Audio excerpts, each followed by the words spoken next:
Hello, YouTuberinos and YouTuberettes, whatever you call yourselves.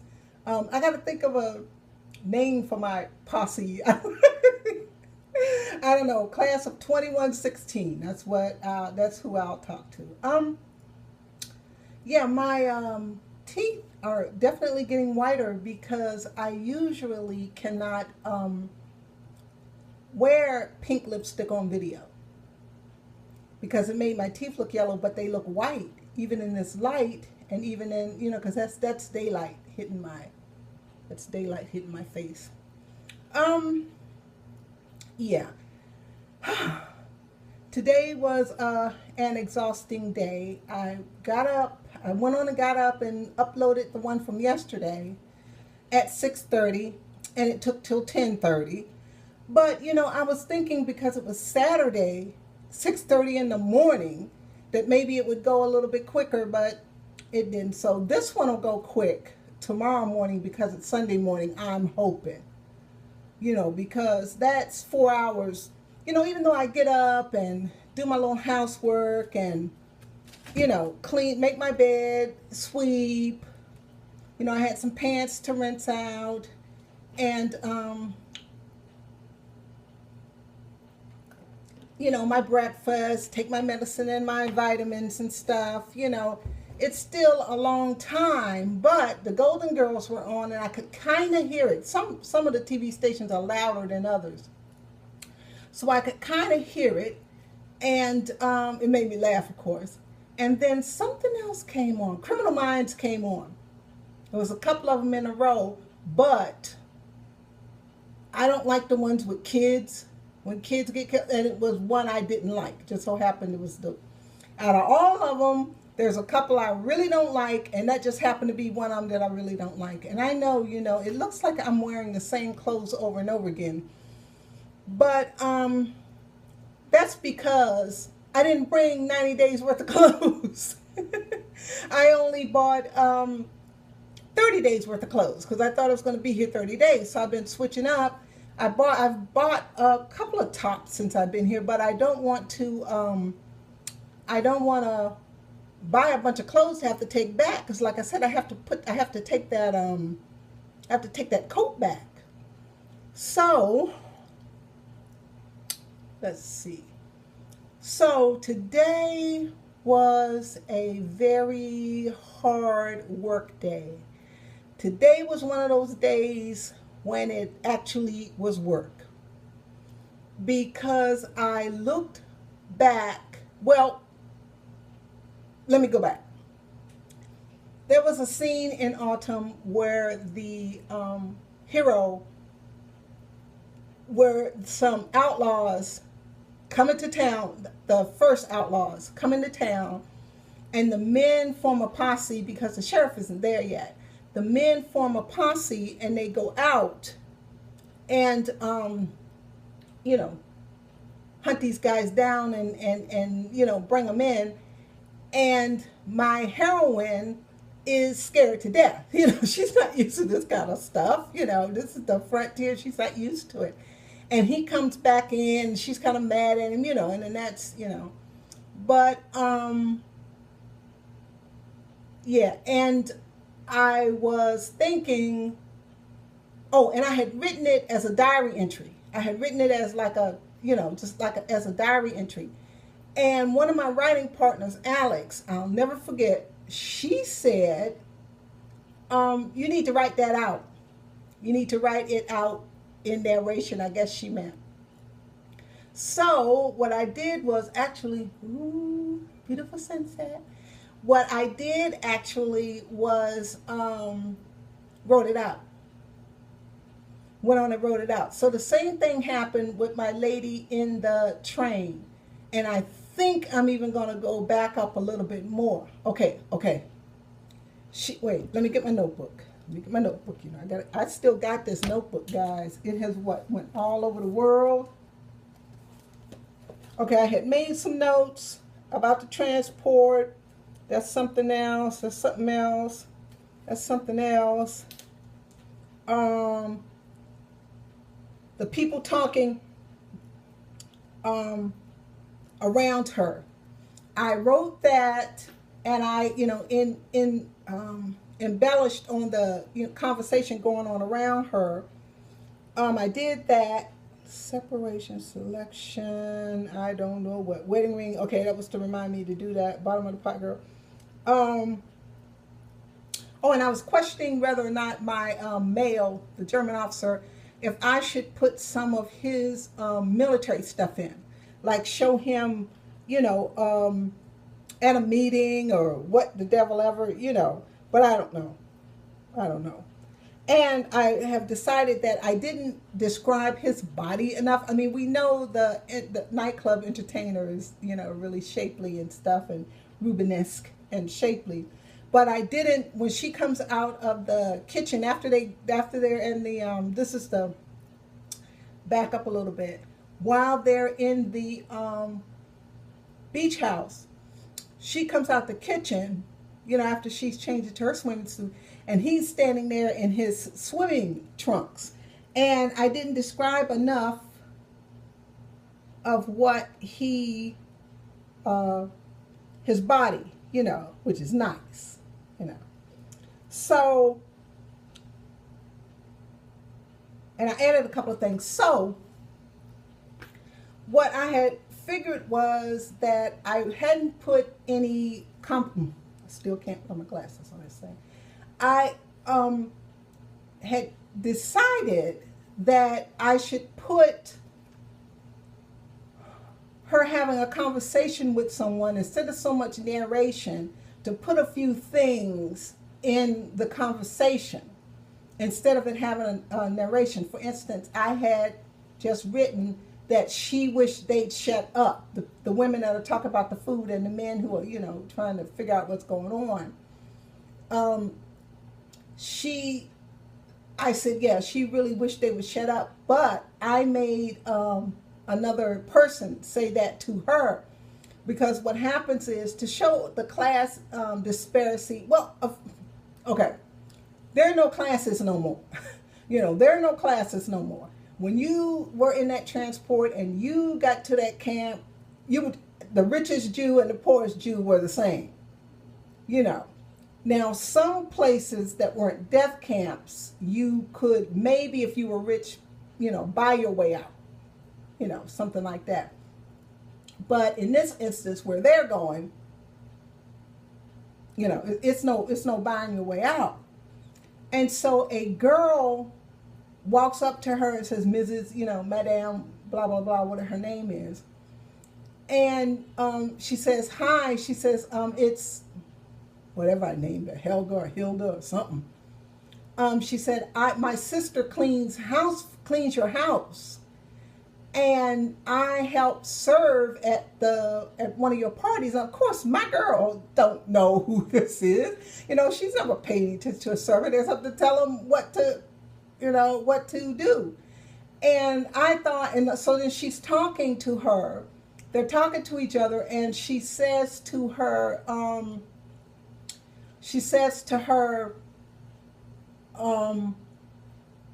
yeah, yes, of course, and she don't know who that is. And they talk a little bit, and then the dowager, I guess, the rich lady, she says to her, well, how is your sister? How is your sister doing? And then she, the girl says, I don't know. She was in the transport before me, and I need to put something else in there too. I need to put something else in there because she's really worried about her sister. I'm thinking to put in there that her sister's sickly or something like that. And that way, if you were sick when you got to that camp, that was it. They tell you, come on, we're going to take you to the hospital, but they didn't take you to no hospital. They took you to a pit and shot you in the back of the head and kicked you over into the pit. So,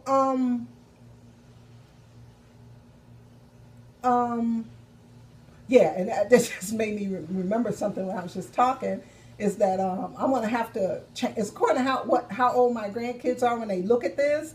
I'm going to have some grandkid friendly and grandkid not friendly videos. I'm going to have to make folders or do something, make a playlist or something. in order that they won't, look at the ones with a lot of the camp stuff on it.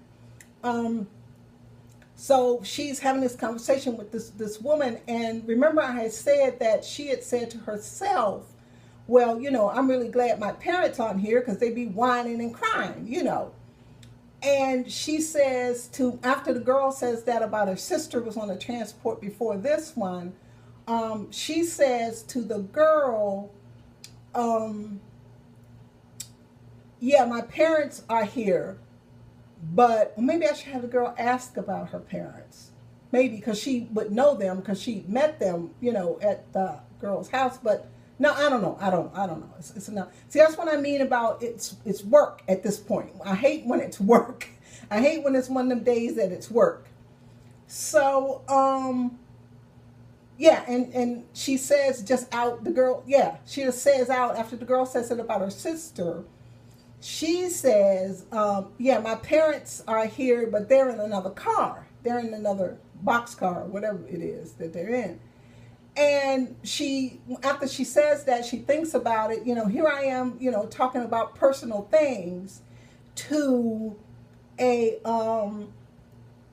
servant, somebody who worked in my home, but that, that's what she kind of shrugs her shoulders and says, well, it's no class here. That stuff's, silly now, to be thinking about. This stuff is crazy to be thinking about this now. Let me see if there's anything else. Yeah, it was hard. It was like a work. It was working today. Okay, I got to remember to put that. I got to remember to put about the twins because I just like I used to. I just put notes, and then when I do something, I cross it off. So I don't go back and start looking at the same thing again. Mom, writer. Okay, no, that's some codes. I want to remember that I put. Oh yeah. And she, she's still thinking the stuff about her. And when the women are talking around her, remember that I said the women are talking around her about food, recipes, and stuff like that. Just talking, stuff, and it's creepy because of where they are, But I put in that. I put in that other stuff that one of them says, well, one woman is telling the other woman, well, how do you not know that you sift flour, when you bake a cake? How do you not know that? And the woman says, well, how would I know? I've never cooked anything. And she says that she had a Gentile head cook. And, because with the Nuremberg laws, what came down was no Gentile could work for a Jew.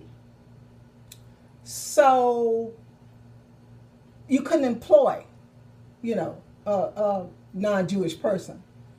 So these ladies are talking about how they had to let their cooks go and how they had to let their maids go. And then one woman says, well, yeah, she said something like, yeah, my husband lost half his patients, because, obviously her husband's a doctor. So a little bit of tidbits of information like that. And I'm always saying, show, don't tell. But I had just gotten lazy. And, well, no. Actually, what it is basically how you work. The first draft has nothing to do with what you end up with. Nothing. It's a skeleton. Yeah. It's a skeleton. It's a foundation. It's a foundation for you to build upon. That's what the first draft is. And like I said before, the mistake I was making was I figured, okay, I already wrote one book, so this gonna be easy. I'm gonna edit while I go, and I'm gonna put it down, and it's gonna be right the first time, and I'm just gonna, but that's not how it works. That's not how it works. It doesn't work that way. It's the first draft is like I said, and then there are different, like I had said before, there are different renditions of this story. It's happened, a couple of drafts, a couple of different ways, and I've written it a couple of different ways before I had decided on on this way. And also something I added was that I put in there about the old woman dying in the ghetto. And then also what ended up happening while they were in the ghetto, a man, and see, people took sexual advantage of women and men and boys, actually, because, sex for money, sex for favors, sex for, that kind of thing. And a man offers her husband, some bread and meat to have a few moments with his wife. And he gets angry and, calls the guy out, hits the guy, whatever he does. And the wife is like, I didn't know he had that kind of thing in him, because this is a cultured man of music. And that comes back to, if I am going to, if they're both not going to make it out to camp, if one of them going to make it out to camp, let me get here so both eyes will be the same color. I don't know, because if he's a musician, he'll probably make it through. Probably. Because they didn't get rid of musicians like that. Special commandos, they did. They only kept them around 6 weeks or 6 months, because they had to keep rotating them. And so these men kind of lived with a carefree sort of, way of life, because they didn't care. They didn't care. And they had access, because they knew they were going to be, going soon. And they had access to a lot of, they had access to food and alcohol. There was a lot of alcohol drank in those camps. And as far as the soldiers, when they first started, when they were shooting, people, they would they would always drink, alcohol, to I don't know. I guess I'd have to drink too. Now I'd need something a little stronger than drink. I'm thinking, to put up with. Oh my God, just kill for innocence. I think I could kill somebody if they were trying to kill me. I think I could kill somebody if they were trying to hurt my grandkids or my son or my daughter-in-law. And I'm pretty sure I'd die trying to, or killed trying to protect a child. I'm pretty sure I could do the act, could do it. Me who can't even, kill a spider or ants. I sweep ants up and throw them outside. And that lizard, he was behind the dresser. I don't know where he is. But, and I'm trying to figure out a way to get him out without hurting him, And so it's funny to say that, but to just shoot down, dig pits and shoot down, people, children and stuff like that. No, I think I'd need a whole lot. But the people who worked in the camp, like I said, they made the Jews do the dirty work themselves. These people were just trying to buy themselves a little more time. They knew it was only a matter of time before they were going to, but they tried to just buy some time. They knew their turn was coming. So it was they might as well enjoy the few days they got left, And like I said, these men, these squads of, special commandos, they knew they had a rotation, and they knew that, so that is the dilemma I have, either making him, because if you saw it was going to be easier, you would, and you were a musician, it's no way you wouldn't say you were one. You know what I mean? It's no way you would not say that. But, it just hit me as I'm looking out here at the man walking his dog. They played a lot of music while people were marching to the showers and marching around. So he could have to play, say for instance, ooh, that's good, I'm good, that's good. He could be in the changing rooms or something, having to play his violin, you know, to kind of just calm everybody down, because, you know, they lied right up to the people got to the door, you know. So that's a good idea. I'm going to have to remember that. When I play this back, I'm going to have to remember to write that down. Yeah, he's in the, you know, in the actual changing room playing for these people. And that is a way that if I decide he's not going to live through the camp experience, that, you know, he'd get tired of doing that. He'd get to the point where anything would be better than doing that. You know, that he would just, that would just crack, because I can't imagine a musician, they're, you know, they're sensitive and, you know, free spirits and stuff like that. And I can't imagine one having to stand and do that. So it's 20, 49, 50, 51. I better get the devil off of here so I can look at it and upload it tomorrow. So I will talk to you guys later.